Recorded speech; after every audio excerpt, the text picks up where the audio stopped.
and let us all do we can to build a better future. Radix Carter. All right. This is a special shout out to him because he called out Ayanna Pressley and the Justice Democrats. No, not on his show, where he does outstanding work with the entire crew of Indie News Network. He actually confronted the Justice Democrats at their event. Well, what are you talking about, Kit? What do you mean? What do you mean? Well, yesterday was May 24th. May 24th was an important day because this was taking place.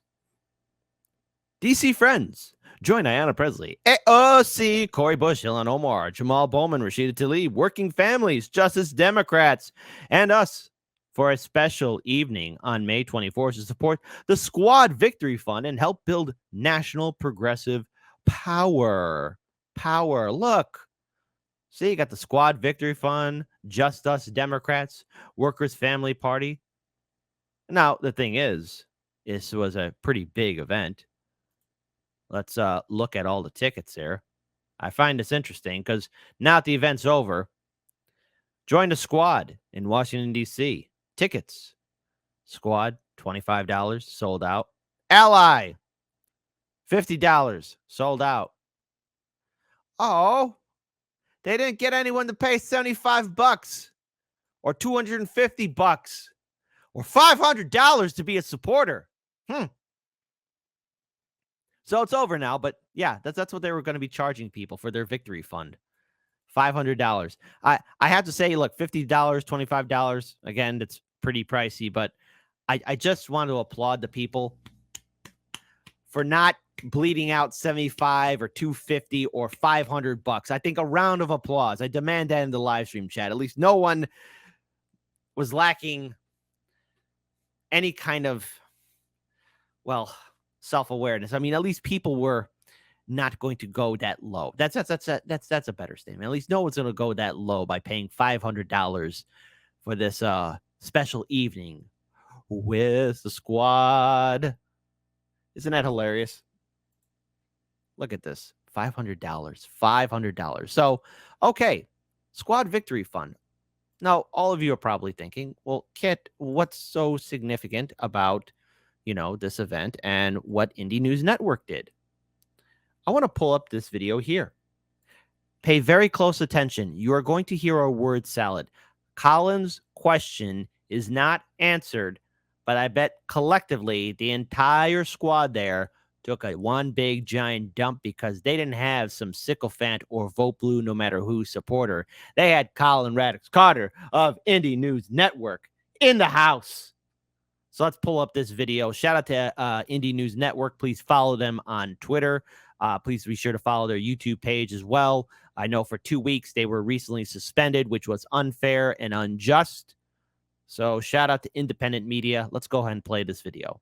Congressman, didn't you give a memo to Biden with Senator Wong regarding student debt to tell him to use the Higher Education Act? Let me just say this, because I'm going to get in trouble if I start taking questions from the floor, okay? But I want to say... She's going to get in trouble? What? Who? What, is AOC going to smack you upside the head? Is Jamal Bowman going to kick you in the stomach? Is Cori Bush going to read to you from her fantastic book? What kind of trouble? Let's rewind that again, and then we'll continue on. In fact, we're going to start with Colin's question all over again. We're going to start from the beginning. Congressman, didn't you give a memo to Biden with Senator Wong regarding student debt to tell him to use the Higher Education Act? Let me just say this, because I'm going to get in trouble if I start taking questions from the floor, okay? But I want to say student debt and where that fight stands right now, it is in the Supreme Court. By the way, expand the courts. Yeah. Expand the courts. Expand the courts. And it's not that radical, y'all. There is precedent. It's been done 6 times before. It's far right. It's extremist. It's imbalanced. And they are causing great harm. That is where the student debt issue is right now. But that being said, we're all organizers, and no organizer goes into a fight without a contingency plan. We have them, but I'm not ready to see defeat here because the legal case is sound. The legal case is sound. So stay tuned on that, because we know that that was a motivating issue in the midterms for many. This is a transformational, consequential issue, and we're not giving up this fight. She didn't answer the question. So I'm going to mark this. 109 is where we're at. Already 1 minute, 9 seconds. Okay, well, first, here, we're gonna listen to Colin's question again. All right, starting from the beginning, and I'll start back right at 1 minute and 9 seconds in. She's talking about expanding the courts, because it's right-wing and extremists, even though the Democrats allowed the Republicans to do that. Let's listen to Colin's question one more time. All right, halfway through. This video is almost 3 minutes long. And in fact, we'll have democracy in the chat, too, very soon. But let's go ahead and just start here again. Congressman, didn't you give a memo to Biden with Senator Wong regarding student debt to tell him to use the Higher Education Act? Let me just say this, because I want to get in trouble. Now, again, this has to deal with student debt. This has to deal with higher education. One more time, I apologize, but you have to listen to just how careerist the squad has become, how they've always been. Listen to Colin's question. It's important. You got to drill it in, because I keep saying this about the Democrats. The Democrats are only there to use fear-mongering and to get brain-dead people to donate money to them. They're not going to fight for progressive issues. Listen one more time. Congressman, didn't you give a memo to Biden with Senator Wong regarding student debt to tell him to use... And Wendy Carballo, thank you. That was a yes or no question. Thank you. Thank you, Wendy. Use the Higher Education Act? Let me just say this, because I want to get in trouble if I start taking questions from the floor, okay? But I want to say on student debt and where that fight stands right now, it is in the Supreme Court. By the way, expand the courts. Reform the courts, expand the courts. And it's not that radical, y'all. There is precedent. It's been done 6 times before. It's far right, it's extremist, it's imbalanced, and they are causing great harm. That is where the student debt issue is right now. But that being said, we're all organizers, and no organizer goes into a fight without a contingency plan. We have them, but I'm not ready to see defeat here, because the legal case is sound. The legal case is sound.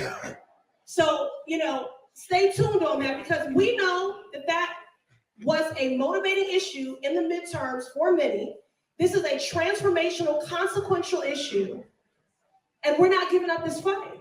Now, I wanted to play it through again just so you could hear that entire word salad. I want to acknowledge people in the live stream chat. And again, I'm going to return back to Wendy Carballo's message in the live stream. That was a yes or no question. Yes, that's correct. Mastermind Hour writes, I see the jackals, but where's the carcass? Oh, the carcass is the, been picked clean. And that's the American people. And, of course, anyone who was blind and obedient enough to vote blue no matter who. And Miguel H. writes, by the way, let me deflect. Continuing on, because, again, already she's not answering the question. It's called a word salad. So in the fact that we made it this far, first they said the president didn't have the authority. Then they said it would be regressive in impact and only benefit white graduate students who went to affluent schools. And we have challenged and proven all of that wrong. This is a huge coalition of impacted borrowers, civil rights organizations, union workers, presidents, tradesmen and women. But my point is, the progress that has been made is because of the movement. So I'll just close by saying this. And it is progress. And listen, 60 million people have already benefited from this relief. Provided the Supreme Court follows the letter of the law, 1 in 4 Black borrowers will have their debt zeroed out completely. This is 40+ million people that stand to benefit. Do we want more? Do we fight for more? Yes. But Pell Grants are our most burdened recipients. And the fact that $20,000 worth of debt will be canceled for Pell Grant recipients and $10,000 for non-Pell Grant recipients, that is progress. The legal case is sound. The president has the authority. So let's see what the Supreme Court does. But my point here is, as much as I want government to lead, more often than not, government does not lead, but it does respond to pressure. Why are you raising your voice? Throughout all of this, are we learning anything? We're learning that they know how to deflect, bob, and weave, and present to you a word salad topped with crap. And so we have to keep it up. So I thank you all for recognizing that movements and revolutions require resources. So we thank you for your investment, and we thank you for your solidarity in this movement. The squad is big, y'all. How come nobody paid $500 is what they're thinking. The squad is big, y'all. The squad is big. Big. Yes. Yes. Oh, my goodness. Now, all of you are probably thinking, well, gee, maybe things will be different this time around. I just want to read some of the responses, Shout out to all the wonderful people in this Twitter chat. Shout out to Indie News Network. No organizer goes into a fight without a contingency plan. What is the backup plan, Ayanna Pressley? Okay. Now, they made it. Now, again, Secretary Cardona made it clear there is no plan in case the Supreme Court strikes down student loan debt forgiveness. But a squad will take our money in efforts to organize. This is a tweet from Roger Meadows. Please be sure to follow him on Twitter. I promote him a lot on the show. Roger 2.0. Again, please follow him. He's been a great advocate for citizen ballot initiatives and so many other issues.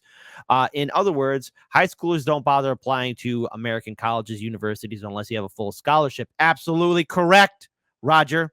Instead, study abroad. 39 countries offer free college. Make these American colleges, universities fold, buckle, and go under until they cry uncle. Then they'll offer free college. All right, Gen Z, listen. Sit down for a second, and the next generation coming after Gen Z. And Gen X, boomers, millennials, get up. It's too late for our 3 generations, but it's not too late for Gen Z and the next one coming up. Here's what we got to do. All right. And Roger Meadows, thank you for taking these words, because I've been saying this on the show too. Do not, Gen Z, the next generation after, do not give your souls, your energy, your money to the college industrial complex. It is designed to keep you forever enslaved in the chains of debt. All right. Now, if you got a full-blown scholarship, then go right ahead, giddy up to the future, and you invest your time, your energy into getting that college degree and then flying on out. Now, if you don't got that, hey, no rush. Enjoy life. But if you want to go overseas, go overseas. There are 39 countries. All right. It's probably a little bit more that offer free college. All right. Don't burden yourself with debt. It will follow you. It will never let up. Free yourself from those chains. Free yourself from that burden. Make these universities cry uncle, because these price tags are ridiculous. No one should go through that. And that's something all the other older generations should be doing. Putting it in these next kids' minds. Like say, hey, look, you want to go for higher academia? Go overseas. Now, if you don't want to do that, go to a community college. Take an apprenticeship program. Trade school. That's how you break the system. These colleges offer nothing but debt slavery. Don't do it. Don't do it. I don't want to be the person saying you can't do anything. No, that's not what I'm saying. But be smart. Shout out to Nico House. Well, she didn't say shit. And Reef Breland, want some dressing with your word salad? I don't know. Reef, buddy, listen.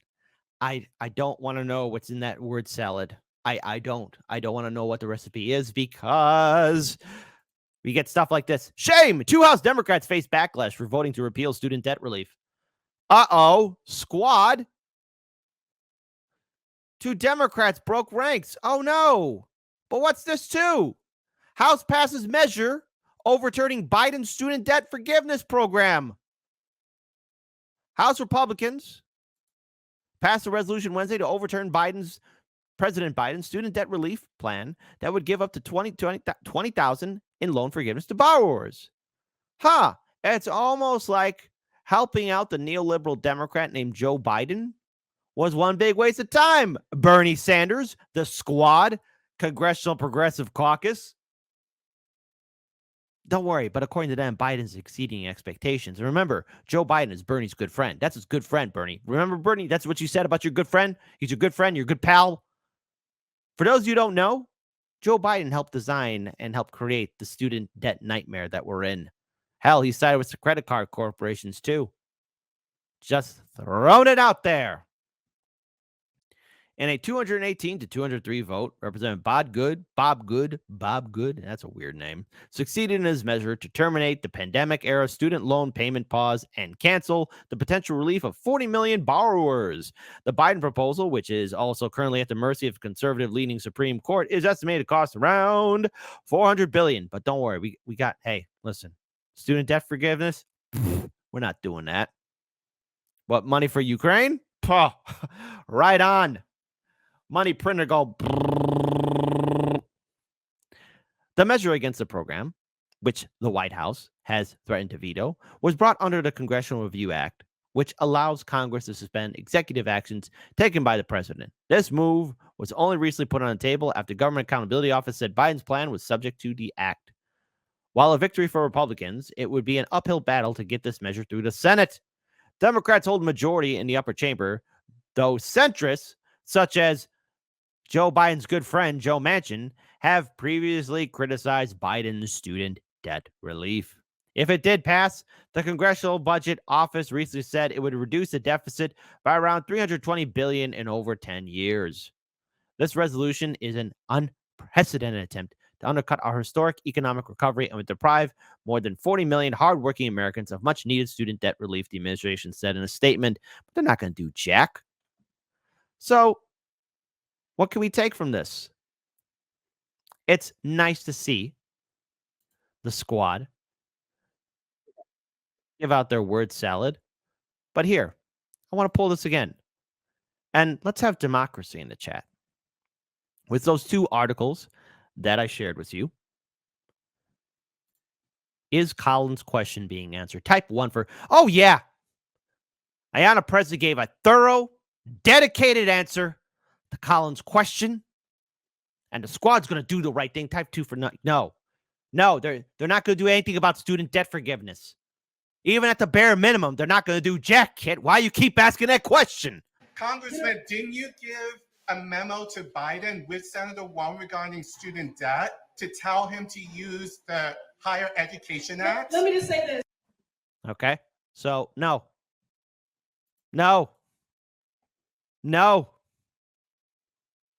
Folks, they're not going to help you out with student debt. They're not going to help you out. These establishment hack fraud jagoffs don't give a damn about you. Get that through your heads, folks. Madness and stupidity all around. But I do find it interesting. I wonder how many people did show up to that event. You know what? It's something to really ask ourselves. For an event that, or an event that had like some of these heavy hitters in the Democratic Party, you would think the squad would maybe host it at a larger venue, maybe throw in some of their money to rally their supporters. But they're asking you for money. The squad, one big grift.